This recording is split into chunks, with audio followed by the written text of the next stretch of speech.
Kurumzari, HAKSHEL plus dang asidi miyam gidamak early gastric cancer hariba topic asir thamzari maruina early gastric cancer se karamaina identify tawni karamaina khangdokani aduga magi layong singa sina karamain tawi aduga matau karamna layengani haibasigi matangda mek sena thambina bagi damak ILDS hospital gi Dr. N Suraj Kumar lingchinduna laibire Dr. Suraj Kumar bu HAKSHEL plus ki maiki da taram nokchari Dr. ngasi asi ekoina yamna hena ka hena tanaraba gastric cancer hena tanarakasu early gastric cancer hariba sigumba top oiba sigi matang sigi doctor da koina khangjaning basi masi karamai karamba mongi koina laina ni haina lobe ya ka dorino habisi gi matang hana sandok nam na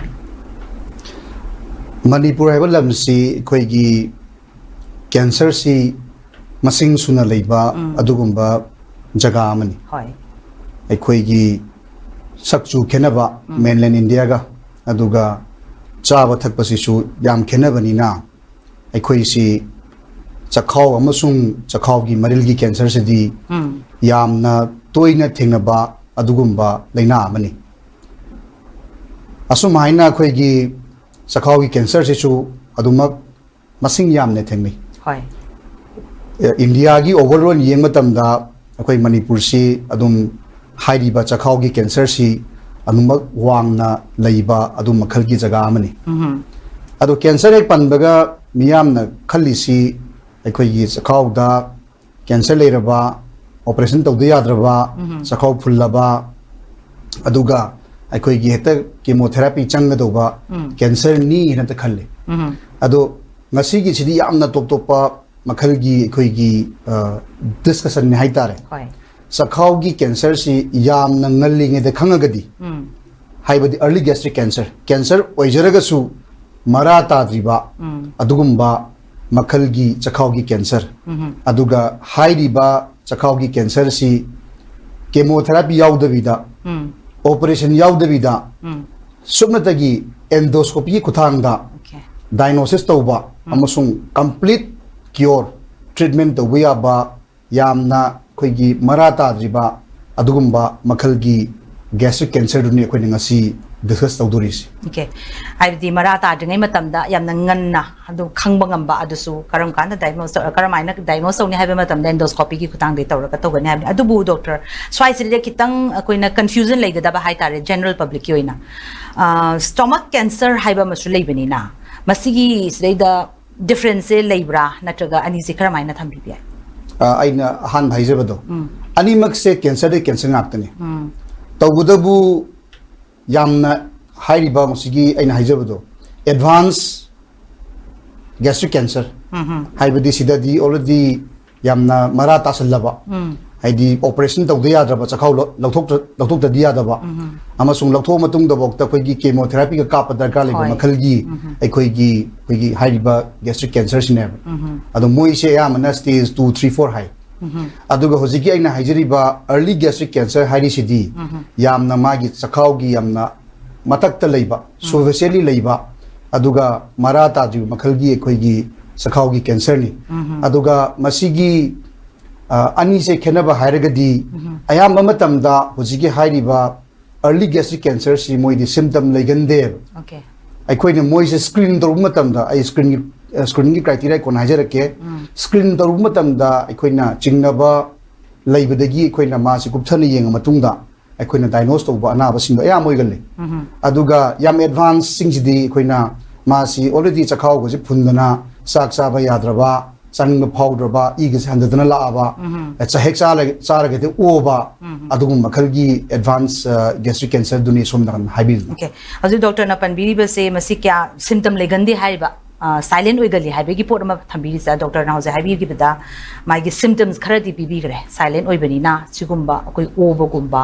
sigumba tholok patare gadi haiba aduna tab atopa when to consult a doctor haitare ne a patient amana magi kitang symptoms se phawpa nara pa nungai rak tab tarok matam se atop manung hanjan ba kari kari atopa symptoms se leigani hojiki early gastric cancer haiba anawasdadi ayambana koina pick up tori sing se akoigi criteria ani sijini amana icham samna akoi se pukse yam na ba se manipur yam common moi hoi aduna chani chahi se yankhai gi mathakta oira ꯑꯗꯨꯒ ꯍꯪꯉꯨꯕꯗ ꯃꯥꯒꯤ ꯃꯔꯤ ꯃꯇꯥꯗ ꯑꯩꯈꯣꯏꯒꯤ ꯆꯈꯥꯎ cancer ꯂꯩ ꯍꯥꯏꯔꯕ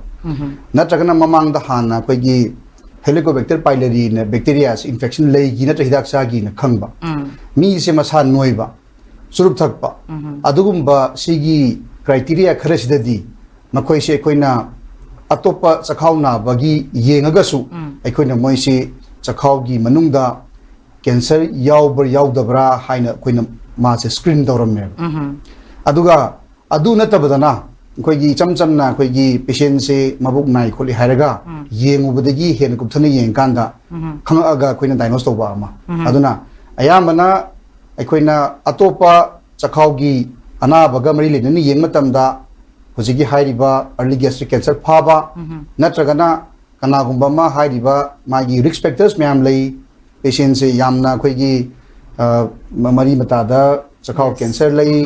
adagi chakhaw bacteria lay khangba thum yam chaganba chup yam sang thakpa masa noiba usually nupa 50 years ti helagadi makhoi sisu dum kainta laita bawda akoi gi screening tawrakan da akoi gi cancer yaw yawdi haina yengadawni makha tarakpada huziki hairiba patient sing si akoi ni yengba matamda makhoi si kona future da cancer lakpa yai haiba sisu akoi na khange pre-malignant conditions na akoi gi samna pallagadi chakhaw gi layer se pathare kaina khangba adugumba category se koina moi si sei hum mari da muk se moi si endoscopy halakan de koina yeng in that case akoina hoji doctor napan biriba 50 years and above high risk sigi category si data high conditions ma'am to like taragati masigi risky category to the laini haiba gi pot ama thambire adubu sometimes akoina angang shing da so hai tare hojik lai riba trend sigi matungina junk foods mayam charakpa adagi packaging food mayam charapsi matungina stomach pain habsi di duki mati angang sun su complain lai thengna jai haijariba sigumba conditions redi makoi su risk da chingakadra natraga just masi stomach pain ni na dum thadoki biya gadra kramaina pe hojiki aina hama panjab dum yawgre number 1 da junk food se koi gi yam yole ko koi gi chicken fry da koi gi thum yam yawba ai company di panjara roi adigi french fry da thum yam yawba moi thum yam chele ado thum yam na chaba si already gastric cancer gi achobo risk factor mani hene already yawre akoi na hotel daga akoi gi chatla kanda akoi gi thum gi packet si uiba thum gi packet se maitai culture da sodum ani nga ma kenom chaba da koi thum na ma chaba gi habit chele ado masi se yam phate atopa akoi na se ai japan da tang pumatam da adumaina mi gi sol ka sam to ude haidi sol ki packet tongana tha chab ko abdi yaude second su bada hojiki masa noi basi su hoigi stomach cancer gi risk factor amani yaure aduna hojiki palliba lifestyle hoigi habit ani madi am phatre haidi hojiki hairiba mapan gi outside junk food chaba thumyam chaba adagi maduna maram oiraga masa noi henba aduna tungdari du madu yam chawba koi gi cancer gi risk factor moi doin yam nungai je aduga doctor na pan bigi bida helicobacter pylori gi matang ma pan bigi risa masi should koi gi miyam se anybody hai tare ne masi loinamak si test to ma darkar oibra siki tamakta aduga kari gumba leram tara gadi masina gastric cancer of the herbis ki prevent tawna no pot si kramaina tawai ade khoi maru ina aham bai question si da miyam loinamak ta anybody ma test to ma darkar tar bra habis ma thambi yam ngai pero se koi gi helicobacter pylori si magi prevalence koi gi lady ba society da kaya miyam lagi se mi chama da mi marfu bu le hoi koi H pylori kai gi no da H pylori si di koi gi phatta ba ising da gi dum lana be amaga maga aduga amana koi gi mama na macha da koi gi chak in bas grinder lecturing da koi gi mama na ya da saira kan macha di ille sisu yam chaw ba koi gi helicobacter pylori transmission gi route amani aduna India natraga Manipur da koi gi lady pot si mi cham marfuni tawdabu mi khuding na H pylori yeng darkar lei bra hai ga dilaiti kana gumba mina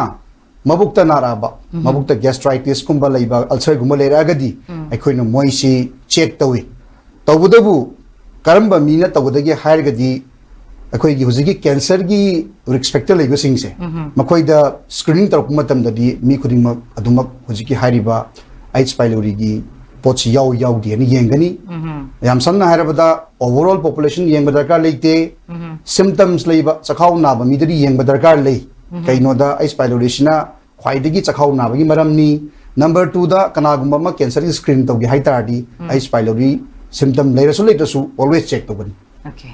लोइनमक तौबदी दरकार लेते है लोइनमक तौब दरकार लेते symptom लैबा मी खतम हाना तौबनी तौबदु cancer की screening ओइरागदी तौबनी अदुगा diagnostics की मतंग से डॉक्टर कोइना लाक्सर कांदा टेक्नोलॉजी खरसु डॉक्टर न पनबीग्रे एंडोस्कोपी की मतंग रसु अदुगा मसैद खंगनिंगी बसे अर्ली गैस्ट्रिक कैंसर सी हाना पनबीगी बदुगा हौजे कितंग इलाबोरेट ओइना एक्सप्लेनेशन दो कोइना पामजबा हाइ तारे कैंसर सी करमाइना डायग्नोस तौरकनी हाइबगी पोतुमा अदुगा लेटेस्ट टेक्नोलॉजी ओइना हौजे की ओइना करी करी दि लेबिरे कमाइ थम्बिबे अहान बदे पिक्चर दु उच्चगे हौजे की अर्ली गैस्ट्रिक कैंसर से मैम यंगमिना से सेदा अखोइना उरिबो पिक्चर से अम्मा अनि अहु मरी से अयामना अखोइना डायग्नोस तौरिसिंग से लास्ट की पिक्चर सी मरी सुबसिने ऑलरेडी पोट से मतुमोइना होराबा काइथराबा अदुगा होजेकी मरक की सेकंड एंड थर्ड से सीगी स्टेज द फाबने भी मरुरे से सीगी थर्ड सुब से याम पिक प कैंसर ने बसे सीगी से हाइदी सेंटीमीटर मखांग दंग चाव कैंसर ने अखोइना लायंगीबा अदो सुमाइन तो बस स्टेज फागे हाइ तरागदी अखोइगी मशीन से याम दिन फबम दरकार ले हाइदी चम चंबा अखोइगी एंडोस्कोपी ने आदि आइना मथकते इरि से इमेज एनहांस एंडोस्कोपी ना हाइरिबा सीगी तौबंगंबा खुलाई हाइबदी एंडोस्कोपी की मतोंदा माइक्रोस्कोप याविना हाइबग चपमानी हाइदी चंग कांदा कोइना चंगबदरी एंडोस्कोपी चकी चंगीबा अदु कैमरा जूम तौबदोना हाइरिबा मनुंगी स्ट्रक्चर मैम से सरफेस से पूरा मैग्निफाई तौर कांदा अखोइना याम कुपना येंबे याबा अदुम मखलगी मिशन दरकार ले आई उच्चगे नेक्स्ट वीडियो थादबिरो सी अहानबद कोइना कैलिब्रेट तवे सी से कोई 130 टाइम्स मैग्निफाई तौरे मपान द कैलिब्रेट तौरकान अखोइना मनंद चंगगांदा एंडोस्कोपी हौरनी मसैसिदा अखोइना मतोन सिदा ब्लैक कैप उपी से सी अखोइ यामना मस्नी सी याउदना अखोइ मैग्निफाई तौबे यादे सी चखावने चखावजे अखोइ दम येंबदा खांगे फॉल से पाथरे चखाव से फत्रे अदुगा येंग मतमदा अखोइगी मचु मरांग लांगबदुन ngorok ngorok यावर मियाम से सिदा चंग मतमदा अखोइना अखोइगी पोट से नेरो बेन इमेजिंग ना थार मासे मैग्निफाई तौरने से 130 टाइम मैग्निफाई तौरने दुगा मसाई उरिसिंग से पूरा सेल म्याम से ले उने बस माइने कोइ अदुबो डॉक्टर साइड मियाम ने हाइनरिबा अल्सर तौबने हाइनरिसे मसी किसना करी टर्म कराइद नो मसी चानागदौरिब से गैस्ट्रिक हजके हाइब अर्ली कैंसर से दम ओइदोरा नत्र करमाइना थंबा यादि अल्सर से दम कैंसर ओइबे ओके बहुत बिनाइन एंड मैलिग्नेंट दुबु अल्सर हारगदी अखोई पाथबा तत्प जगह दुनि अखोइना अल्सर हाइरिस हजिकी डॉक्टर न पिक्चर म उटपसदा मनुंगदा एंडोस्कोपी तौर चंगा कांदा मागी सेल मनुंगबा उरइसे सिगी ममांदा डॉक्टर ना हाइबिगी बदा अंगो ओंगोब ले हाइजे साइ सिगी पार्टी ओइदोर अल्सर हाइना हाइनारिस अल्सर ओइतागदी अखोइना मिन उबदा अखोइ कुथब जगह अपात जगह से बुनि अखोइना अल्सर ना हाइरिस मसीगी सिदेदा हौजे पिक्चर सिदी डॉक्टर उटपीरे अदुगा मयाम रसो मो खंगहनिंबगी हाइतारे को डॉक्टर गी अखोइगी सिगी तंजा से लौरगा करीदेगी करमाइना थोहलप ओइगदरिनो हाइबती माइगी कोस्ट फैक्टर्स से डॉक्टर नसो खरदुदी पनबीगरे चिंजा खरदी अदु नतबा अतोप अतोप करी करी अहेनबा मियाम दा हेना सेक्शन बिगदबा लेगदबा सि करी करी दिबे ख्वाइदिगी मरुइना चखावगी अखोइगी हुजिकी कैंसर सिगी मरुइबा पाइदी मरुइबा मरमदी हेलिकोबैक्टर पाइलोरी इन्फेक्शन सिने बैक्टीरिया सिने बैक्टीरिया सिना साइगी मागी चखाव मनुंग सिदम लैनेबा अखोइना अखोइगी मचेत फा कांदा माइक्रोस्कोपी तौमतन हुजिकी बैक्टीरिया से दुम भजन उई ओके नंबर 1 नंबर 2 हुजिकी हाइरिबा बैक्टीरिया सिने याम कुइना लेसला मतुंगदा मागी अखोइगी चखावगी लेयर पाथरकनी अदि काइथरकनी अदुगा अल्टीमेटली मोइसी अखोइगी कैंसर ओरन गदोइने मखा तारकबदा अखोइगी थुम याम चाबसे अखोइगी मसाना थुमजे याम जागनबा थुमनापी चाबा गाउदा चाबा मसे थुम याम यावे अदे हाजमोला चाबा अदे ये फ्रेंच फ्राई थुम याम यावजाने मोइसे अदुगा अखोइगी मुजिक फंगीबा कमर्शियल अवेलेबल अखोइगी ये नतावबो से अखोइगी याम का हेना अखोइगी युबे ताव नतेको मपानदी पोरैबा सुमाइन तवसे अखोइगी थुमसे याम का हेना यावबा अदु मखलगी चापोट ngaktaneba adu sumbasing si already moisi cancer produce towi haina likhange genetic haibada igi pari puri da igi khutang thangdarak pa phataba khoigi marudu di maram oiraga aikoigi chakhawi cancer oiba smoking aikoigi sur thakpa masan oiba mi aduga nupa oiraga di nupi degi su hena cancer oi haiba सुगम pollen Singh कोई लोने खंग Okay. Adu doctor ulcer se hauji doctor no thambi di sa say all types of any hauji ki hai ba manung da chakhau da na re ulcer tawre ha ba sa si se loina ma cancer ne na ha ta hai ba ya ga dra doctor याद अखोई की ulcer ख्वाइदगी हेन पुथोय बा अखोई की मरम से अनि नि अमन हेलिकोबैक्टर पाइलोरी बैक्टीरिया सिम हाइरे अनि सुबदर पेन किलर्स ये अखोई की चखाव याम सोहले मोइसु अदो अयाम बमतमदा जिकी हाइरिबा मोइगी सिंगसिदी हिदाक चारा याम फगल्लेबा कैंसर ओरगदी मो हिदाक चारा फरवेबा अदुना हाइरिबा पोटसी अल्सर जी कैंसर ओई दे से हुजिकी हाइरिबा इमेज एनहांस एंडोस्कोपी दो जुम खंगमंगमे नत्रगना मखा तारपदा कोइना बायोप्सी लौरगांदा कोइना ऑलवेज चेक तौरगा येंगे अदुना अल्सर खुदिंगमक कैंसर ओइब्रादी नत्ती अयामन ओइगंदे अदुबु ओइगंदे हाइदना मसी कैंसर ओइरमरोइना नाथैबसु यादी अल्सर बु यौरमगदी हेन कुपथना फचना येंगदबनी अदुगा हाइरिबा सिगी अइना पंजरिबा खुलाई जूम तौबियाबा 130 टाइम्स जूम तौबियाबा सि खुलाई लेटरगदी मी खुदिंगमक एंडोस्कोपी तौ मी खुदिंगमक ना हाइरिबा हुजिकी अल्सर से बायोप्सी तौरगा ऑलवेज येंगदबनी अदु कैंसर एक्सक्लूड तौगदबनी हौजिकी हारिबा एनहांस याम एडवांस ओइरबा टेक्नोलॉजी सिगुम्बा डॉक्टर हौजि उत्पीगिरबसे मसी मणिपुर दा कोइगी कदाइदा लेबा ओनली कदाइदा लेबनो हाइना कोइना खंजनिंगी मदुमसु अदुगा लेरगना कदाइदा लेबनो हाइबदुमसु हाइबिरगदि हेनसु नुंगाइनी अदुगा मसीगी हेना कानाबसि मसु ताकबिरगदि हेन नुंगाइ ख्वाइ मरुइना लेबा लेतबसिना मवरगा टेक्नोलॉजी से मसी हाइबम दरकार ले सिगी दमकदा तोंगाना अखोइ DM Loire मतुंगदा अखोइगी super speciality course Loire मतुंगदा अखोइना हाइरिबा अखोइगी क्या हाइतारे अखोइगी ट्रेनिंग से चले अदुना सिगी ट्रेनिंग सी फजना हाइरे मतुंगदा खुलाई सी लेगदबनी अदो आई सामक आइसु जापान दे ट्रेनिंग तौजरुई सिगी दमकता अदुगा खुलाई की ओइनदी होजिक ख्वाइदिगेन फरी से इवेस X1 ओलंपस की से सिना ख्वाइदिगेन बाबा खुलाई नि अदुगा सी खुलाई सिदी ILDS नतना अतोप जगह द एंटायर नॉर्थ ईस्ट अमत लेत्री अदुगा होजिकी हाइरिबा इखोइना डिटेक्शन तौबा अमसुंग अर्ली गैस्ट्रिक कैंसर लाइंग बसे नॉर्थ ईस्ट की ओइना इखोइ जगह अतोप द लेते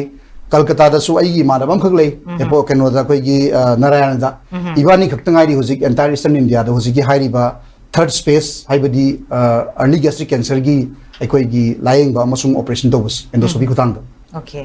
एंडोस्कोपी सिगी कानाबसी डॉक्टर न सुजिपन बिरे अतुगा अतोप अमना पेशेंट दा मियाम की थ्रू देगी हंगनिंगिबा क्वेश्चन ना लाक्चनिंगिबसी कोइगी आरिबा अर्ली कैंसर से डायग्नोस तौरे कान द गैस्ट्रिक कैंसर से डायग्नोस तौरो मतुंग से द एवरी हौजिकी हारिबा कैंसर खुदिमक से हारिबसे लोइनमक सर्जरी तौगदबरा हाइबगी पोटमा सिसु खंगनिंगी अदुगा डॉक्टर ना मसैद एंडोस्कोपी की मतंग सु खरा पनबिग्रबनिना अदाइद्रैदा हेना कानाबसे करमाइना थंबे सिगी एकोइना अर्ली गैस्ट्रिक कैंसर गी स्टेज तक खंगनब होनबे कानाबसे एकोइगी एंडोस्कोपी खुथांगदा ऑपरेशन याउदबिदा कंप्लीटली क्योर तोबंगमे हाइबदी सिना कानरी से कैंसर दुखतंग लथोकबा अतोप सर्जरी तौरिसना चखाव लथोकबने होजिकी हाइरिबा एंडोस्कोपी खुथांग तौबसिना ओनली ngasai कैंसर लथोगा चखाव दो मसागी थंबिरमने अदु लोयर मतुंगा अखोइगी हाइरिबा पेशेंट से कीमोनुमो अमदा चंद्रे केमोथेरापी काप रेडिएशन काप चंद्रे ओनली हाइरिबा एरिया दुखक फजना लथोगा अखोइ लोयर होजिकी नेक्स्ट वीडियो थादरगा अमता येमिनासे अखोइना मतौ करमना होजिकी हाइरिबा अर्ली गैस्ट्रिक कैंसर लाइंगे सिगे से अखोइगी कैंसर की एरिया ने सी अकुटपसे अल्सर पनबीगेबदो माइ क्राइटेरिया मैम ले अदु याम साइंटिफिक ओमनग्रे अदुना याम डिटेल द चंगरोय हाइदी मदु याम लूरे सोफिस्टिकेट ओमले अदुना सिगे एरिया जे कोई कैंसर ने खंगे अदुगा कैंसर ने खंगबसे कोइना ऑपरेशन तौद्रिङैदा एंडोस्कोपी खुथांग ऑपरेशन तौद्रिङैदा कोइना मचेट अम फगसु येंगे अदुसुम प्रूव तौरे बिकॉज आई पेशेंट दा हाइदोरिमिना नंगी से कैंसर ने अदुना एंडोस्कोपी खुथांग दा लथोक्तोरी हारगा कोइना सी मार्क तौरे मार्क तौरगो होजिकी हाइरिबा अल्सर कैंसर ओइबा एरिया से कोइना थांगत लेबा मरा ताद्रिमनिना थांगलकाना सिगी दोयल नाय बाइसे ककबा हौरे मास मखा दगी सेपरेट तौ हौरे अदुगाना सिगी सी मार्क तौर मतुंगदा सिगी एरिया से कोइना पूरा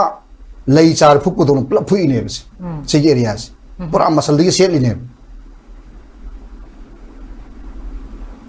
thang makal si nei akoi gi dual si loi kak poloris ka kan da chakhaw wa si acid lei bani na akoi na ma se mu phosal lam ne endoscopy ku thang adu su okay si clip yam phari myam si aduna si gi jinga pharam gani phara kan da huji gi high area se completely akoi na operation na ma tawraga khumjalam ba dong na akoi na endoscopy ku thang da loi na khumjalam ne si final product music do hariba endoscopy se taw matamda doctor say the team se the members ke doctor kayamuk lei doctor kayamuk na perform taw ba tumba endoscopy odu sigi si koi number 1 da anesthesia sama phasan sangi kai no da general anesthesia thai ken da patient leng ba yade aduna number 1 da anesthesia team am phasan lei number 2 da koi gi technician sing se yam important noi mai gi role am chawe ken da needle pirak pa adigi sinoksin tor bukulai silak pa aduna khulai yam changi aduna aigi leiba technician hari nam lei magi role yam chawi ibani chawrakanda mi ani changi adu operation se pung ama ki maya da changba adu makhal gi operation hari bis doctor na budi doctor se keno da Japan da train da have ki pura malai gre adu ga hari ba team se su same place da train da boy do na traga side da atopa facility labor kramain thome kaino si mukhoi di aina dum train tawre adu aigi endoscopy hork matam da su makoi si kaimta heite adu bu upai leite aina ahamba dm torok matam da ai technician gi su training san tawr lai kaino ai khangi mani bu yong matam da aina phangi ba ada aigi tamam jaga da phangi facility mayam adi technician mayam support ai phangoi khange aduna ai dm to matam dai doctor gi su technician gi training ani mak tawr lai okay yam nungai sigi hauze hariba advanced technology adum bal leira kan se da without operation endoscopy kuthang da tawra ganda cancer hariba early detect tawra kan da early cancer se lokthu gadi masi cure to bu sungami haibagi pot ma thambi base yamna khoi miyam na su tabda hen nungai zarangani haibagi pot ama tuma phauze ado lesion matum ama ga yauri sisu mayam na early gastric cancer kamai to khangna ba akhoi gi next video sadabiro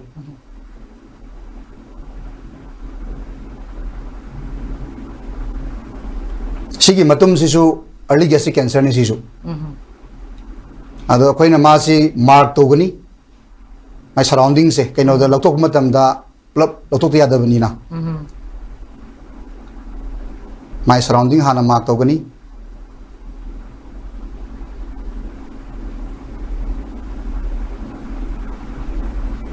hariba pot se thingnaba matam se doctor symptoms se patients da kari no la tholak aya ma matam no moi se cham cham cha khau na boin lai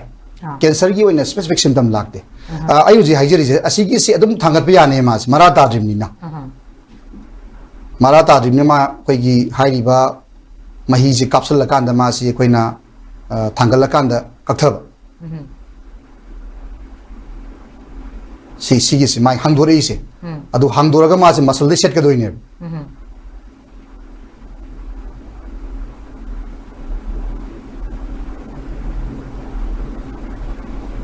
sina marata dringa ki ore doctor adu case marata khraga di kar marata raga di akoi endoscopy khutan kak pa yate madu di contraindication ni adu na akoi surgeon lei surgeon dum pi gini aduga before this akoi sigumba advanced technology se lactring mamang da doctor treatments kar maina tawm bazano kar maina kari difference li sing technology se india da lagu kuidri overall india adu japan da di am kuire japan da di moi gi stomach cancer se mi chama da mi marfu je moi di early gastric cancer da diagnose tawer india da ne mi chama da mi manga kha diagnose tawer adu ni yam khene adu na high river technology high river nasai gi moi gi diagnosis criteria treatment criteria japan bi lu na tani koi adu na si gi se koi na madum se traction da ra kan da koi na si gi se kaktha gani but yam rewarding way si gi surgery se kai no da patient si cancer ma leiraga koi punga ma khak operation da ra kan da pukseng seng na phabai si pura patient da yam relief oi ba adu ma makhal gi kai no ne operation ne si yeng bi pura la khokre sakhau di acid leibani na si gi jaga de acid tar ga di amu I am tholakani aduna maram oiraga koi na always sakhau manung da leiba koi gi cancer lok thok ki sing si di koi na kana tawdi always possible तबुदबु सुमाइना हाइरिबा ngasi gi early gastric cancer oire adubu colon cancer adum towe koi colon cancer esophageal cancer food pipe cancer adum koi yam toina toba adu makhal gi operation ngaktani ngasi gi topic sigi lauraga koi na si ani si bukhachabai wani sigi stomach cancer se aduga early cancer haibasa colon dasu lai food pipe dasu lai aduga hairiba cancer sing se yam mapung pha nai koi na hojiki hairiba endoscopic submucosal dissection hairi se sigi operation sina koi na yam phasana mapung pha na koi laing bungam hai colon dasu aduga esophagus food pipe dasu okay si final product ni sigi se loire aduga hojiki lauthokki ba do lauthokki ba kena dasu centimeter mari chaw ni yings si centimeter mari chaw si 4 centimeter lauthois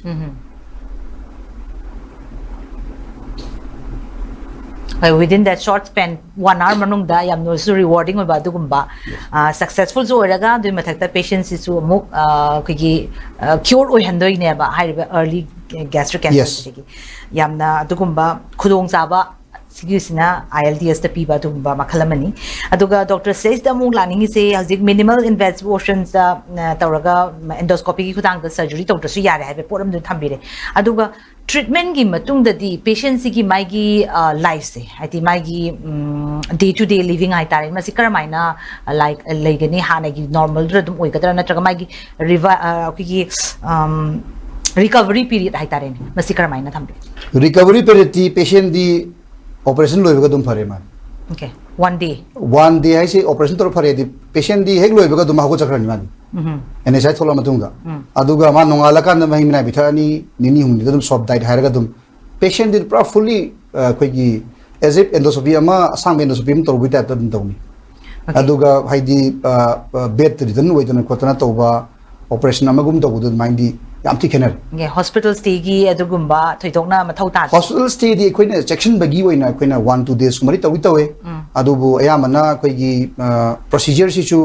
yam nauri boi bani na koi su yam na jam section do pa me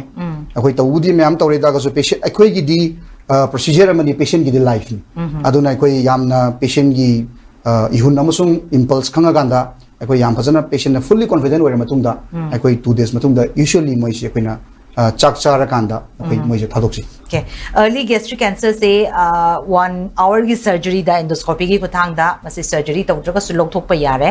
aduga masi cure su oi habi gi pot ma doctor na thambire masi taba su yamna koina nungai je aduga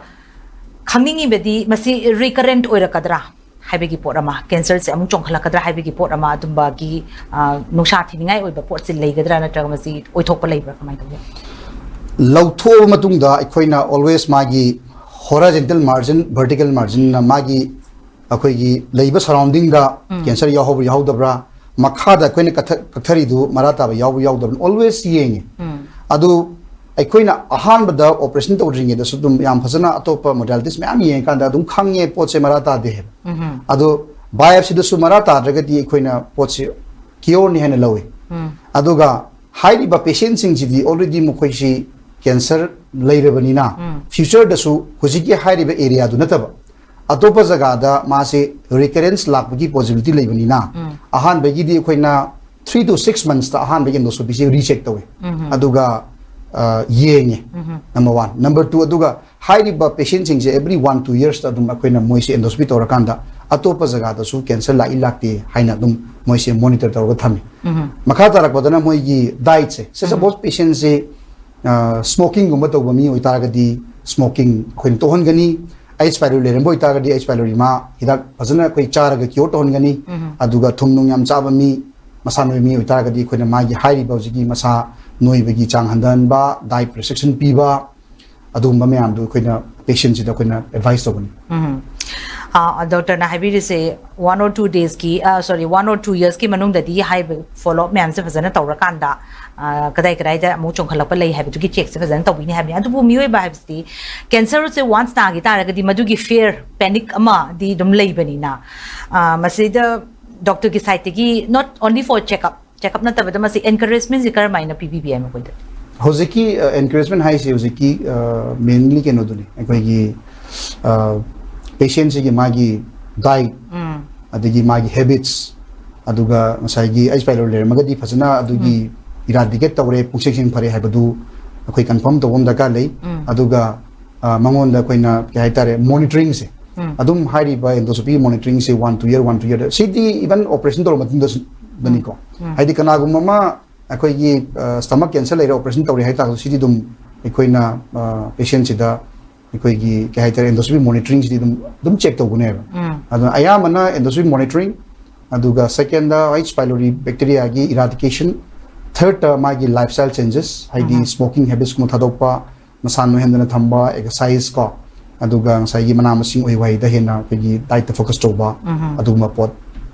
hena koina engage tobuni aduga koi gi screening gumba to gi matang se doctor atopa topa medical condition gumba da su magi kana ba khudong sa pa myam ama leibani na spice data ji ki hari ba early gastric cancer or natraga doctor na su ngasai pan gi ba colon gi bo su natraga esophagus gi bo su si kuma leidi ba singsa si magi national policy program gumba ti leibra masi screening to ba promote to na ba gi tamak kari di lei hena thambi ya yam luri se india population je se india china hai matam da doctors masing yami population di am ka hen yam aduna high riba kaino sing se khoi gi population program di leiti si gi han ba gastric cancer screening program se 1982 da hogre japan da moi gi am din dan hogre because moi di gastric cancer si am le adona 1982 da hogre moi di da khoi gi di hoji phaw leiti ado panba ya ba di ai khoi si indian ni hare go so khoi si indian na ta ba mayam le Indian nataba myam le habi atradi ekoi sakchu genetics thin keni aduga ekoi gi lifestyle ekoi gi chakchai uthak yam thi keni aduna early gastric cancer si atop mapan India gi mapan da haidi Manipur mapan da yeng matam da early gastric cancer lying ba mi se yam kan yam de phang de mo ya aduga high riba early gastric cancer se north east di yam aduna taseng na haige de ai isana si tammi se kari gino hai matam da ai khange early gastric cancer lai he aduna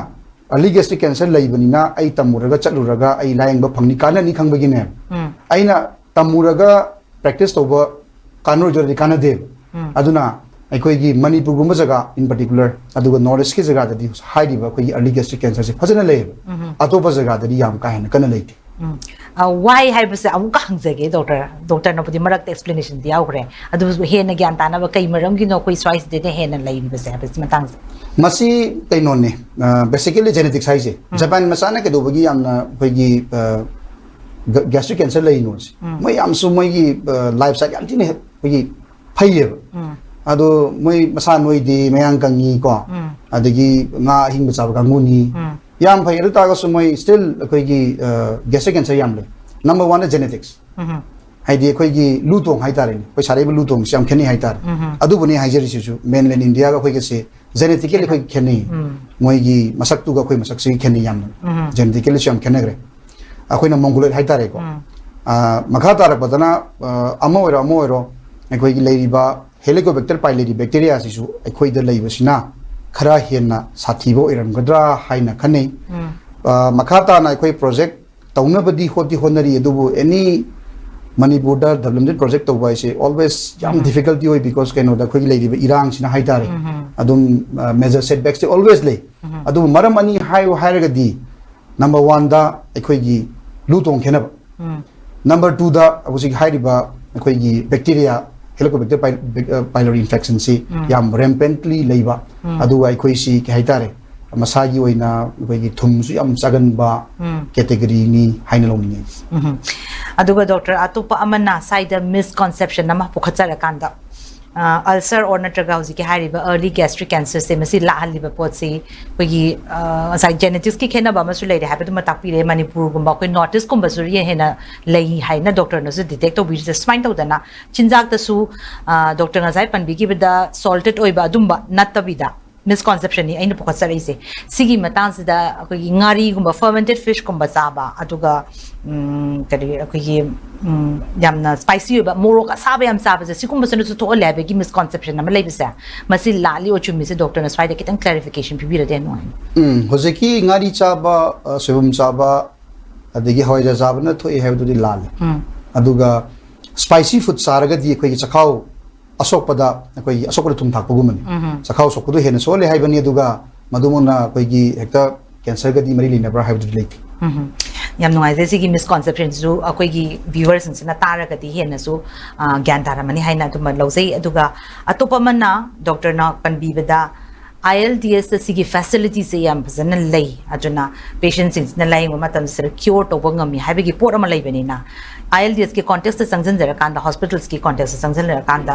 success ꯔꯦꯠꯁꯦ ꯀꯗꯥꯏꯐꯥꯎ ꯂꯩꯔꯒꯦ ꯑꯗꯨꯒ ꯁꯤꯒꯤ ꯑꯦꯛꯁꯄꯤꯔꯤꯌꯦꯟꯁꯀꯤ ꯗꯣꯛꯇꯔꯒꯤ ꯑꯦꯛꯁꯄꯤꯔꯤꯌꯦꯟꯁꯀꯤ ꯃꯇꯨꯡ ꯏꯟꯅ ꯀꯗꯥꯏꯐꯥꯎ ꯑꯩꯈꯣꯏ ꯀꯌꯥꯝ perform ꯇꯧꯈ꯭ꯔꯒꯦ ꯍꯥꯏꯕꯒꯤ ꯄꯣꯠꯇꯣ ꯑꯗꯨꯝꯇꯪꯒ ꯊꯝꯕꯤꯌꯨ ꯌꯥꯝ ꯅꯨꯡꯉꯥꯏ early gastric cancer se koi tha amada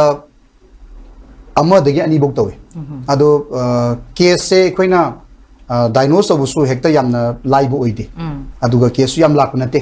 adu ama ani haise amom da yengagadi adumak yam hene lawi koina hekta nunti gi phaba admai to ba koigi easily hekta phaba adumba na nate aduga aikoina phagi ba na mayam sidi koi loina mak adum successfully lying bangami aduga masai da failure rate haibasidi mangonda di age di leiti kaino da p la phari religion mayam se centimeter ama ani hojigi centimeter mari duna khai u chawe aduna atopa akoigi food pipe cancer colony cancer chakhau cancer si yengkanda akoi hairiba chakhau cancer si di 1 to 2 sometimes 3 yawi ado mokoi si di am na koi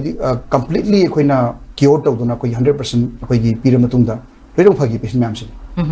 ꯁꯥꯔ ꯃꯇꯥꯡꯁꯤꯗ doctor ꯑꯩꯈꯣꯏꯒꯤ ꯍꯥꯏꯔꯤꯕꯁꯦ detect ꯇꯧꯅ diagnose ꯇꯧꯅꯕꯒꯤꯗꯃꯛꯇ ꯂꯥꯛꯄꯗ consultation ꯂꯥꯛꯄ ꯃꯇꯝꯗ ꯑꯗꯨꯒ ꯁꯤ cancer ꯑꯣꯏꯔꯦ ꯑꯣꯔ ꯅꯠꯇ꯭ꯔꯒ ꯁꯨꯃꯥꯏꯅ ꯁꯔꯖꯔꯤꯁꯦ ꯁꯣꯔꯤ ꯑꯩꯈꯣꯏꯒꯤ ꯑꯦꯟꯗꯣꯁꯀꯣꯄꯤꯁꯤ ꯇꯧꯔꯀꯥꯟꯗ ꯁꯨꯃꯥꯏꯅ ꯂꯧꯊꯣꯛꯀꯗꯧꯅꯦ ꯍꯥꯏꯕꯒꯤ ꯑꯦꯛꯁꯄ꯭ꯂꯦꯅꯦꯁꯟ ꯑꯃ ꯄꯦꯁꯦꯟꯁꯤꯒ ꯗꯣꯛꯇꯔꯁꯤꯒ ꯂꯩꯅꯒꯗꯕ ꯃꯔꯤꯁꯦ ꯁ꯭ꯋꯥꯏꯗꯗꯤ ꯑꯩꯈꯣꯏꯒꯤ ꯆꯦꯂꯦꯟꯖꯦꯁꯀꯨꯝꯕ ꯐꯦꯁ ꯇꯧꯕ ꯌꯥꯎꯕꯤꯕ꯭ꯔꯥ ꯅꯠꯇ꯭ꯔꯒ ꯑꯗꯨꯝ ꯍꯥꯏꯕꯗꯤ ꯌꯥꯝꯅ ꯗꯤꯐꯤꯀꯜꯠ ꯑꯣꯏꯕ ꯑꯗꯨꯒꯨꯝꯕ ꯁꯤꯆꯨꯋꯦꯁꯟꯒꯗꯤ ꯂꯩꯕꯤꯕ꯭ꯔꯥ ꯀꯔꯝꯍꯥꯏꯅ ꯍꯥꯏꯗꯤ ꯃꯤꯅ ꯑꯗꯨꯝ ꯃꯤꯌꯥꯝꯁꯤꯅ ꯑꯗꯨꯝ ꯑꯟꯗꯔꯁꯇꯦꯟ ꯇꯧꯕ꯭ꯔꯥ ꯀꯔꯝꯍꯥꯏꯅ ꯇꯧꯕ ꯁꯨꯃꯥꯏꯅ ꯇꯧꯗꯅ ꯑꯗꯨꯝ ꯑꯩꯈꯣꯏꯅ ꯍꯥꯏꯕ ꯃꯇꯝꯗ ꯁꯨꯃꯥꯏꯅ ꯇꯧ ꯅꯪꯒꯤꯁꯦ ꯑꯩꯈꯣꯏꯒꯤ ꯀꯦꯟꯁꯔꯗꯤ ꯀꯦꯟꯁꯔꯅꯤ ꯑꯗꯨꯕꯨ ꯌꯥꯝ ꯑꯔꯂꯤ ꯑꯣꯏꯕ ꯌꯥꯝ ꯉꯜꯂꯤꯕ ꯑꯗꯨꯒꯨꯝꯕ ꯃꯔꯥ ꯇꯥꯗ꯭ꯔꯤꯕ ꯀꯦꯟꯁꯔꯅꯤ ꯑꯗ ꯁꯨꯃꯥꯏꯅ ꯇꯧꯕ ꯀꯦꯟꯁꯔꯁꯤꯡꯁꯤꯗꯤ ꯑꯩꯈꯣꯏꯅ ꯌꯥꯝꯅ ꯃꯄꯨꯡ ꯐꯥꯅ ꯑꯩꯈꯣꯏꯒꯤ ꯑꯣꯄꯔꯦꯁꯟ ꯇꯧꯗꯕꯤꯗ ꯀꯔꯤꯝꯇ ꯂꯦꯟꯕ ꯀꯛꯄ ꯌꯥꯎꯗꯕꯤꯗ ꯑꯦꯟꯗꯣꯁꯀꯣꯄꯤ ꯈꯨꯠꯊꯥꯡꯗ ꯑꯩꯈꯣꯏꯅ ꯂꯥꯌꯦꯡꯕ ꯌꯥꯏ ꯍꯥꯏꯕꯁꯤ ꯄꯦꯁꯦꯟꯁꯤꯡꯁꯤ ꯌꯥꯝ ꯍꯔꯥꯎꯏ ꯑꯗꯨꯅ ꯌꯥꯝ ꯊꯦꯡꯛꯐꯨꯜ ꯑꯣꯏ ꯑꯗꯨꯃꯥꯏꯅ ꯇꯧꯗꯅ ꯑꯩꯈꯣꯏꯒꯤ ꯂꯥꯌꯦꯡꯕꯗ ꯄ꯭ꯔꯣꯕ꯭ꯂꯦꯝ ꯂꯩꯕ ꯅꯠꯇ꯭ꯔꯒ ꯀꯟꯐ꯭ꯂꯤꯛ ꯂꯩꯕꯗꯤ ꯍꯧꯖꯤꯛ ꯐꯥꯎꯗꯗꯤ ꯑꯃꯠꯇꯗꯤ ꯊꯦꯡꯅꯗ꯭ꯔꯤ ꯕꯠ ꯑꯩꯈꯣꯏ ꯄ꯭ꯔꯣꯐꯦꯁꯟꯁꯦ ꯑꯗꯨꯝ ꯆꯦꯂꯦꯟꯖꯤꯡ ꯑꯣꯏꯕꯅꯤꯅ ꯇꯨꯡꯗ ꯊꯦꯡꯅꯔꯣꯏ ꯍꯥꯏꯕꯗꯤ ꯂꯩꯇꯦ ꯑꯗꯨꯕꯨ ꯍꯧꯖꯤꯛ ꯍꯧꯖꯤꯛꯀꯤ ꯑꯣꯏꯅꯗꯤ ꯄ꯭ꯔꯣꯕ꯭ꯂꯦꯝ ꯑꯝꯇ ꯂꯩꯇꯦ ꯑꯗꯨꯕꯨ ꯄꯦꯁꯦꯟꯁꯦ ꯔꯤꯀꯚꯔ ꯇꯧꯈ꯭ꯔꯦ ꯁꯔꯖꯔꯤ ꯁꯣꯔꯤ ꯑꯩꯈꯣꯏꯒꯤ ꯑꯦꯟꯗꯣꯁꯀꯣꯄꯤꯁꯤ ꯇꯧꯔꯒ ꯂꯧꯊꯣꯛꯈ꯭ꯔꯦ ꯍꯥꯏꯔꯤꯕ ꯑꯗꯨꯝꯕꯒꯤ ꯄꯦꯁꯦꯟꯁꯤꯒꯤ ꯃꯥꯒꯤ ꯂꯥꯏꯐ ꯁ꯭ꯇꯥꯏꯜꯗꯨꯒ ꯑꯗꯨ ꯅꯠꯇꯕ ꯑꯗꯨꯒ ꯃꯁꯤꯁꯤꯅ ꯑꯩꯈꯣꯏꯒꯤ ꯃꯤꯉꯣꯟꯗ ꯄꯔꯥ ꯑꯃ ꯇꯝꯕꯤꯅꯕ ꯍꯥꯏꯇꯥꯔꯦ ꯑꯔꯂꯤ ꯗꯤꯇꯦꯛꯁꯟ ꯇꯧꯔꯒꯗꯤ ꯁꯤꯒꯨꯝꯕ ꯂꯥꯏꯐ ꯁ꯭ꯇꯥꯏꯜꯁꯦ ꯍꯤꯡꯕ ꯌꯥꯗꯣꯏꯅꯤ ꯍꯥꯏꯕꯒꯤ ꯀꯥꯏꯟ ꯑꯣꯐ ꯑꯩꯈꯣꯏꯒꯤ ꯀꯥꯎꯟꯁꯤꯂꯤꯡ ꯍꯥꯏꯇꯥꯔꯦ ꯗꯣꯛꯇꯔꯅ ꯍꯧꯖꯤꯛ ꯍꯥꯏꯕꯗꯨꯁꯨ ꯀꯥꯎꯟꯁꯤꯂꯤꯡ ꯑꯃ ꯌꯥꯎꯕꯤꯔꯤꯕꯅꯤꯅ ꯍꯦꯟꯅ ꯑꯟꯗꯔꯁꯇꯦꯟ ꯇꯧꯅꯕꯁꯦ ꯀꯔꯤ ꯍꯥꯏꯗꯤ ꯏꯠꯁ ꯁꯣꯔꯠ ꯑꯣꯐ ꯑꯋꯦꯔꯅꯦꯁꯀꯤ ꯃꯑꯣꯡꯗꯅꯦ ꯑꯩꯅ ꯄꯨꯈꯠꯆꯔꯤꯕꯁꯦ ꯀꯔꯤ ꯀꯃꯥꯏꯅ ꯊꯝꯕꯤꯌꯨ ꯑꯦꯋꯦꯔꯅꯦꯁꯅ ꯍꯥꯏꯔꯒꯗꯤ ꯕꯦꯁꯤꯀꯦꯂꯤ ꯑꯩꯈꯣꯏꯅ ꯑꯦꯅꯤꯕꯗꯤ ꯑꯩꯈꯣꯏꯒꯤ ꯆꯈꯥꯎ ꯁꯦ ꯅꯨꯡꯉꯥꯏꯇ꯭ꯔꯦ ꯅꯥꯔꯦ ꯑꯗꯨꯒ ꯆꯍꯤꯁꯤ ꯍꯣꯏ ꯑꯅꯥꯕꯕꯨꯗꯤ ꯂꯣꯏ ꯏꯝꯄꯣꯔꯇꯦꯟ ꯑꯣꯏꯀꯣ ꯑꯗꯨꯒ 50 ꯌꯔꯁꯇꯒꯤ ꯍꯦꯜꯂꯛꯑꯕ ꯆꯈꯥꯎ ꯅꯥꯔꯕ ꯑꯗꯨ ꯇꯥꯔꯒꯗꯤ ꯑꯩꯈꯣꯏꯅ ꯐꯥꯔꯃꯥꯁꯤꯗꯒꯤ ꯍꯦꯛꯇ ꯆꯪꯉꯒ ꯆꯈꯥꯎ ꯍꯤꯗꯥꯛ ꯂꯩꯔ ꯆꯥꯕ ꯁꯤꯒꯤ ꯍꯦꯕꯤꯠꯁꯤꯃꯗꯤ ꯌꯥꯝ ꯊꯤ ꯂꯥꯜꯂꯦ 50 ꯌꯔꯁ ꯑꯣꯏꯔꯛꯑꯒꯗꯤ ꯑꯩ ꯏꯁꯥꯃꯛꯁꯨ ꯑꯩꯅ ꯑꯗꯨꯝ ꯍꯥꯏꯕ ꯑꯗꯨꯝ ꯍꯧꯔꯦ 50 yrs ꯍꯦꯜꯂꯛꯑꯒꯗꯤ ꯌꯥꯝꯅ ꯑꯩꯈꯣꯏꯒꯤ ꯑꯦꯟꯗꯣꯁꯀꯣꯄꯤ ꯇꯧꯕꯒꯤ ꯌꯥꯝ ꯇꯥꯏꯃꯤꯡ ꯆꯥꯕ ꯑꯗꯨꯒꯨꯝꯕ ꯑꯩꯈꯣꯏꯒꯤ ꯇꯥꯡꯀꯛ ꯑꯃ ꯑꯣꯏꯔꯦ ꯑꯗꯨꯅ ꯑꯩꯈꯣꯏꯒꯤ ꯍꯥꯏꯔꯤꯕ ꯑꯦꯟꯗꯣꯁꯀꯣꯄꯤꯁꯤꯁꯨ ꯍꯥꯟꯅꯒꯤ ꯑꯗꯨꯃꯥꯏꯅ ꯑꯩꯈꯣꯏꯒꯤ ꯍꯤꯡꯅ ꯊꯤꯟꯕ ꯅꯠꯇ꯭ꯔꯒ ꯄꯦꯁꯦꯟꯗ ꯌꯥꯝ ꯅꯥꯍꯟꯕꯗꯨ ꯑꯣꯏꯗ꯭ꯔꯦ ꯑꯩꯈꯣꯏꯗ ꯇꯧꯕ ꯃꯇꯝꯗ ꯄꯦꯁꯦꯟꯁꯤ ꯑꯩꯈꯣꯏꯒꯤ ꯁꯤꯗꯦꯁꯟ ꯄꯤꯕ ꯍꯥꯏꯅ ꯑꯩꯈꯣꯏꯅ ꯑꯩꯈꯣꯏꯒꯤ ꯁꯤꯗ ꯚꯦꯟ ꯐ꯭ꯂꯣ ꯑꯃ ꯍꯥꯞꯄꯒ ꯑꯩꯈꯣꯏꯅ ꯏꯟꯖꯦꯛꯁꯟ ꯄꯤꯔꯀꯥꯟꯗ ꯄꯦꯁꯦꯟꯁꯤꯗ ꯀꯔꯤꯝꯇ ꯈꯪꯍꯟꯗ꯭ꯔꯦꯕ ꯄꯨꯔꯥ ꯑꯟꯀꯟꯁꯤꯌꯁ ꯑꯣꯏꯔꯀꯥꯟꯗ ꯑꯩꯈꯣꯏꯅ ꯃꯥꯒꯤ ꯃꯇꯝ ꯂꯧꯅ ꯁꯦ ꯁꯤ ꯑꯩꯈꯣꯏꯒꯤ ꯇꯧꯕ ꯑꯦꯟꯗꯣꯁꯀꯣꯄꯤꯁꯤ ꯃꯤꯅꯤꯠ 9 ꯆꯪꯒꯗꯅꯤ ꯍꯥꯏꯕ ꯂꯩ ꯑꯗꯣ ꯄꯦꯁꯦꯟꯗꯨꯗ ꯌꯥꯝ ꯅꯨꯡꯉꯥꯏꯇ꯭ꯔꯒꯗꯤ ꯃꯥ ꯃꯤꯅꯤꯠ ꯑꯃꯅꯤꯗ ꯑꯗꯨꯝ ꯂꯣꯏꯁꯤꯟꯕꯤꯌꯨ ꯍꯥꯏꯔꯛꯀꯅꯦꯕ ꯑꯗꯨꯅ ꯃꯤꯒꯤ ꯄꯤꯔꯤꯕ ꯄ꯭ꯔꯣꯇꯣꯀꯣꯜ ꯃꯇꯨꯡ ꯏꯟꯅ ꯑꯦꯟꯗꯣꯁꯀꯣꯄꯤꯁꯤ ꯃꯤꯅꯤꯠ 9ꯗꯒꯤꯅ 35 ꯐꯥꯎ ꯆꯪꯉꯒ ꯐꯖꯅ ꯑꯩꯈꯣꯏꯅ ꯉꯁꯥꯏꯒꯤ ꯄꯦꯁꯦꯟꯁꯤ ꯄꯪꯊꯍꯜꯂꯒ ꯑꯩꯈꯣꯏꯅ ꯇꯧꯋꯦꯕ ꯑꯗꯨꯅ ꯍꯥꯏꯔꯤꯕ ꯀꯗꯥꯒꯨꯝꯕ ꯃꯣꯔ ꯗꯦꯟ 50 years ꯑꯣꯏꯔꯛꯑꯕ ꯆꯨꯔꯨꯞꯀꯁꯨ ꯊꯛꯄ ꯃꯁꯥꯒꯁꯨ ꯅꯣꯏꯕ ꯅꯨꯄꯥ ꯑꯗꯒꯤ ꯐꯦꯃꯤꯂꯤ ꯍꯤꯁꯇ꯭ꯔꯤꯗꯒꯁꯨ ꯀꯦꯟꯁꯔꯒ ꯂꯩꯔꯦꯒ ꯍꯥꯏꯔꯒꯗꯤ ꯑꯩꯈꯣꯏꯅ ꯌꯥꯝ ꯀꯥ ꯍꯦꯟꯅ ꯀꯟꯅ ꯄꯦꯁꯦꯟꯁꯦ ꯀꯟꯚꯤꯟꯁ ꯇꯧꯅꯕ ꯍꯣꯠꯅꯩ ꯍꯥꯏꯔꯗꯤ ꯑꯦꯟꯗꯣꯁꯀꯣꯄꯤꯒꯨꯝꯕ ꯇꯧꯔꯀꯥꯟꯗ ꯆꯞ ꯆꯥꯅ ꯃꯅꯨꯡꯗ ꯀꯃꯥꯏꯅ ꯂꯩꯔꯤꯒꯦ ꯃꯁꯤꯗ ꯈꯪꯗꯣꯏꯁꯦ ꯑꯅꯤꯅꯤꯀꯣ ꯅꯝꯕꯔ 1 ꯆꯈꯥꯎ ꯁꯣꯛꯄ ꯑꯃ ꯅꯝꯕꯔ 2 ꯗ ꯐ꯭ꯌꯨꯆꯔꯗ ꯃꯥꯁꯦ ꯀꯦꯟꯁꯔ ꯂꯥꯛꯄ ꯌꯥꯕꯒꯤ ꯄꯣꯇꯦꯟꯁꯤꯌꯦꯜ ꯂꯩꯕ꯭ꯔꯥ ꯂꯩꯇꯕ꯭ꯔꯥ ꯍꯥꯏꯗꯤ ꯄ꯭ꯔꯤ ꯃꯦꯂꯤꯅꯦꯟ ꯀꯟꯗꯤꯁꯟꯁ ꯑꯗꯒꯤ ꯊꯔꯗ ꯑꯔꯂꯤ ꯒꯦꯁꯇ꯭रिꯛ ꯀꯦꯟꯁꯔ ꯑꯗꯨꯒꯨꯝꯕ ꯃꯌꯥꯝꯁꯤ ꯑꯩꯈꯣꯏꯅ ꯈꯪꯗꯣꯛꯄ ꯉꯝꯕꯒꯤ ꯇꯥꯟꯖꯥ ꯑꯃ ꯑꯩꯈꯣꯏꯅ ꯑꯩꯈꯣꯏꯒꯤ ꯄꯦꯁꯦꯟꯁꯤꯗ ꯂꯧꯕꯒꯤ ꯀꯩꯅꯣꯝꯃ ꯄꯤ ꯍꯥꯏꯇꯥꯔꯦ ꯑꯩꯈꯣꯏꯅ ꯑꯣꯄꯣꯔꯆꯨꯅꯤꯇꯤ ꯄꯤ ꯍꯥꯏꯇꯥꯔꯦ In that case, akhoi doctor endoscopy tawbase kinabasu yamna lei haina haijariba adum matamdadi endoscopy se tawdama yadre habagi post dadi loina adum lakadoribra diagnostic se natraga di karamaina atop option di leibra karamaina hambi atop option aduni je haijare je endoscopy se maru diam moiba endoscopy colon loina maru oi kaino da koi nungti gi akhoi gi lei jaga nungti cancer detect tawe koi case याम तवी याम तवगो लेना कोई हाइबा cancer से तुम direct early सु Tawi advance सु तवी आई एडवांस की याव रे हाइड अदना याम दि मरुइबा तवद्रगदी खंगोय दोरिबा अदुगा पेशेंट नदी याम कीबा हंगोइबा प्रोसीजर ओइबा अदो इतारगदी पोट से कमाइन तवदना पेशेंट से याम प्लेजेंट एक्सपीरियंस हम पिगे दिगे हाइ तारगदी पेशेंट से कोइना मसाइगी मागी कोइगी हाइबा फियर म्याम्स अखोई लौथोकनेबा नंगोंदा तौ मतमदा अखोइनि इंजेक्शन कापकनी आइगी एनेस्थेसिया डॉक्टर सो इना कंदे लेपगा लेगनी आइगी टीम मी अराउंड 30 मुले एनेस्थेसिया टीम ओके अदो सिने फजना मोइसी हेक चंगिबदगी मखोंग लेबाक तारारोय ट्रॉली दे संग्रनी एनेस्थेसिया पिरनी नुआइन तौरनी थोलानी एनेस्थेसिया हाइसे फुल ओइजोरा करमाइन जनरल एनेस्थेसिया नति अखोइगी मॉनिटर एनेस्थेसिया केयर नखोइना Propofol kapakanda patient je minute trama pothanda aduga ngalega dum hogulak adu makal gi anesthesia ne duga hairiba sigi anesthesia sida tawta gadi patient je koi kaimta monda na banu kaim khangre patient je khulai tha bagi monda nuai do khotab amta khangde kaim the problem leite aduga hairiba koi gi akhoi tawriba endoscopy mong si su hekta patient je laga taw nate mangonda अखोई मही मिथकनी मही मिथकान चखाउ दियारिबा नपतिन ma'am से लोइना सामथोकने बखोइना NSL system ना दुगा सिमेटिकोन ना Koyna Japan ने पीरी से सिगी मोइगी same protocol जे खोइसे पुरलाय अदुगा मोइसी अखोइना हाइरिबा इसिंग glass में हाबा पिथकदि दुगा पुक्सेंग सेंग सामथो मतुंग दा हाइरिबा मोइसी एनएसएल पीरे कादा याम फजना कोइगी सेट नान तौने एंडोस्कोपी से अदु खोइगी endoscopy तौम तंदसु picture manga to lo nate akoi di picture ko manga lo okay sam manung sida ado all stations mathak makha mayai loina each and every quadrant akoi map out kan ne time ta koi patient na nuai tre kan jingdo ko to pe daga leite nuai ne patient tum gini duga magi whole area se entire area se akoi map out kan da akoi yenga ne हाइरिबा process से तौरगदी अखोइगी lifestyle से हेना नुंगाइगदबा हेना comfortable ओइबा patient दा ओइगदबा ओइबनिना मियाम सिदा Young कान से हेना encourage तौबिरगा कइगुम्बा problem लेरगदी stomach ता नाबगुबन लेरगदी लागा येंगथोपियु हाइबगी मोंग अमा ngasiगी अखोइगी हक्सेल प्लस की प्लेटफॉर्म सिदा अखोइगी अपॉर्चुनिटी से लौबिरगा डॉक्टर न मियाम दा general ओइना करमाइना थम्बिबे Manipur da ujiki khoi chakhau na bai sidi yam common noiba dugumba symptom amani adu maruina kana gumba misak chakhau na ba chai yang khai gi matak te helaba bot nupa nupi nupa na di henni aduga kana gumba mi lisang sina churuk thala ba adagi thumyam sagan ba adagi masada already helicobacter pylori infection lei khangaba aduga magi pari puri da jiki haiba akoigi cancer of the stomach leigraba aduguma mi sing sidi koina masana voluntarily thola ganda haiba akoigi advance oiba makal gi endoscopy enese tharaga chap chana magi stomach manungda akoigi picture kumanga loba akoi si protocol se follow toraganda kento wahanda nahanda mi data holaga hojiki akoigi manungda chakhau naba amasung kona future de cancer lakadaba amadi early gastric cancer khandopagi opportunity si ai lohonjani थाराजरी doctor नसीगी early gastric cancer हाइबा दुकुंबा यामना top pa मियामना सु yang kana tanajri bai tare sigumba makhalasi endoscopy ki khutang da layengaga just a short time within 1 hour gi manung da lokthok akanda reject tawr kanda cure oiba adugumba ma makhalamani haibasi doctor na mayek sena thambi begi tabak HAKSHEL plus ki maikai degi ILDS hospital gi MD soi biriba doctor N Suraj Kumar ko thagat pongdokchari ngasigi oinadi matang asida HAKSHEL plus losinjari meeting tarbi punam pong kana khurumchari